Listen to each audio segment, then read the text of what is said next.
Hello दोस्तों, मैं हूं प्रशांत। हम लोग वर्ग 2 की यहाँ पर तैयारी कर रहे हैं। हमने पिछले लेसन में कोण के बारे में कुछ देखा था। आइए इसको हम आगे लेकर चलते हैं। यूनिट थर्ड में एंगल्स के बारे में दिया गया है। अगला टॉपिक है हमारा सरल या ऋजु कोण या स्ट्रेट लाइन। सरल या ऋजु कोण या स्ट्रेट लाइन जो 180 डिग्री का होता है। ऑब्वियसली स्ट्रेट लाइन बोला है, इट मीन सीधी रेखा आएगी। सीधी रेखा है मतलब 180 डिग्री की आपकी होती है। तो सरल ऋजु कोण कितने डिग्री का होता है? आपका 180 डिग्री का होता है। ठीक है, ऑब्जेक्टिव के लिए ध्यान देने वाली बात है। अगला आता है बृहद। बृहद मीन्स बड़ा। रिफ्लेक्स एंगल, ऐसा एंगल जो 180 और 360 के बीच हो। ऐसा एंगल जो 180 डिग्री और 360 के बीच होता है वो आपका रिफ्लेक्स या फिर बृहद कोण कहलाता है। और जो एंगल आपका 360 होता है,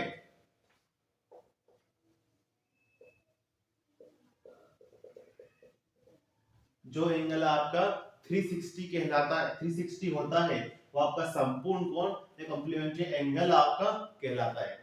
कंप्लीट एंगल आपका 360 डिग्री संपूर्ण कोण आपका होता है। 360 डिग्री वाला कोण कंप्लीट कोण, कंप्लीट एंगल या संपूर्ण कोण आपका कहलाता है। अगला है आपका वर्टिकली अपोजिट या शीर्षाभिमुख कोण। ध्यान दीजिए इसको।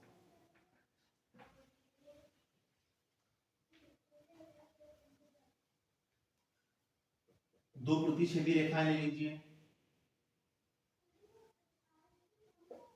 एक रेखा मैंने ए बी लिया, दूसरी मैंने सी डी लिया। ध्यान दीजिएगा, दो प्रतिच्छेदी रेखाओं से, दो प्रतिच्छेदी रेखाओं से बनने वाले आमने सामने वाले कोण शीर्षाभिमुख कोण होते हैं। यहाँ पर एक रेखा ए बी है, एक रेखा सी डी है। ये इनका प्रतिच्छेदी पॉइंट है। यहाँ पर एक एंगल बन रहा है, इसको नाम दे दीजिए अल्फा। दूसरा एंगल यहाँ बन रहा है, इसको बोल दीजिए बीटा। यहाँ पर बी और सी, एक एंगल यहाँ बन रहा है, इसको बोल दीजिए पी, इसको बोल दीजिए क्यू। यहाँ पर अल्फा और बीटा शीर्षाभिमुख कोण है, पी एंड क्यू शीर्षाभिमुख कोण है। ठीक है, दो प्रतिच्छेदी रेखाओं से बनने वाले एंगल आपके शीर्षाभिमुख एंगल होते हैं। ये एक दूसरे के समान होते हैं, ये भी ध्यान देने की बात है। यहाँ पर एंगल अल्फा जो होगा वही एंगल बीटा की वैल्यू होगी। Angle P is equal to angle Q। दो प्रतिच्छेदी रेखाओं से बनने वाले एंगल, आमने सामने वाले शीर्षाभिमुख कोण या आपके वर्टिकल अपोजिट एंगल कहलाते हैं। यहाँ पर अल्फा और बीटा शीर्षाभिमुख कोण है, P एंड Q ये भी शीर्षाभिमुख कोण है। ये आपस में बराबर होते हैं। यहाँ पर अल्फा के इक्वल बीटा होगा और P के इक्वल Q होगा। चारों इक्वल हो नहीं हो इसको हम कह नहीं सकते, कंडीशन के अकॉर्डिंग रहता है। तो यहाँ पर अल्फा और बीटा इक्वल होना है, P और Q इक्वल होता है। ठीक है, ध्यान दीजिए इसे।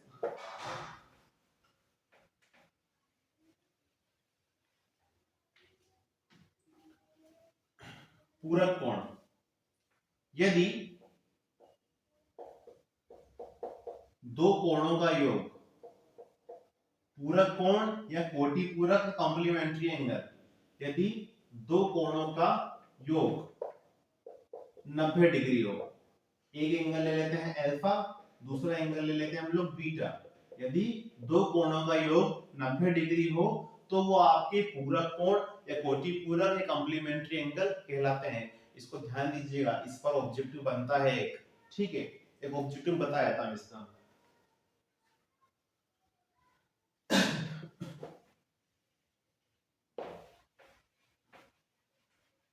देखिए इसका ऑब्जेक्टिव कैसे बनता है। यदि दो कोटि पूरक कोणों में 3:2 का अनुपात है, 3:2 का अनुपात है, तो वे एंगल क्या है?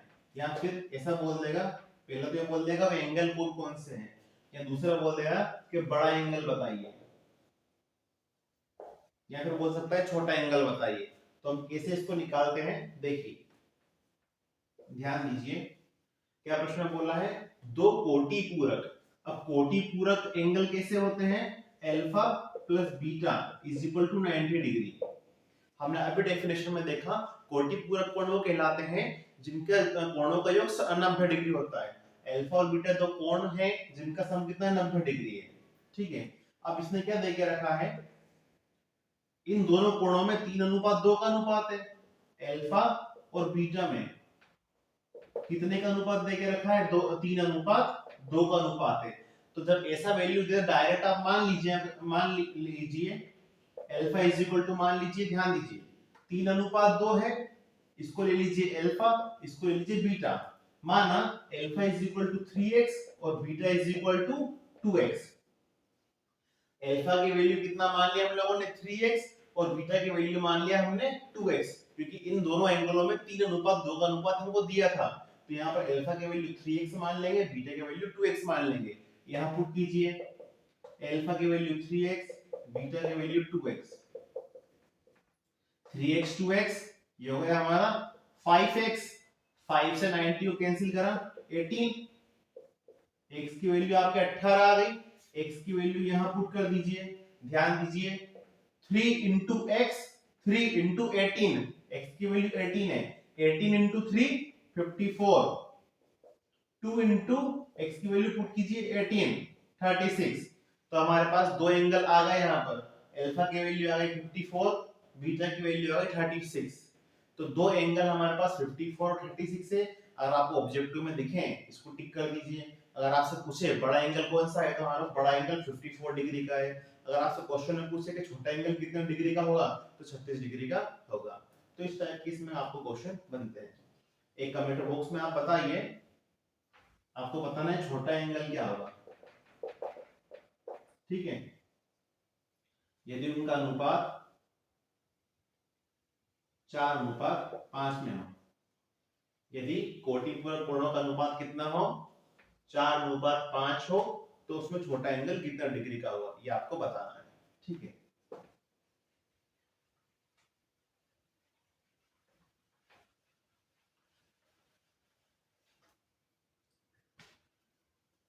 अगला आता है सप्लीमेंट्री या संपूरक कोण। ऐसे दो एंगल जिनका सम 180 डिग्री होता है। ऐसे दो एंगल जिनका सम कितना होता है, 180 डिग्री होता है, वो आपके संपूरक कोण कहलाते हैं। सेम टू सेम जैसे इसमें सवाल हमारे बने थे वैसे के वैसे इसमें भी आपके सवाल बन सकते हैं। ये दोनों आपके इजी टॉपिक हैं।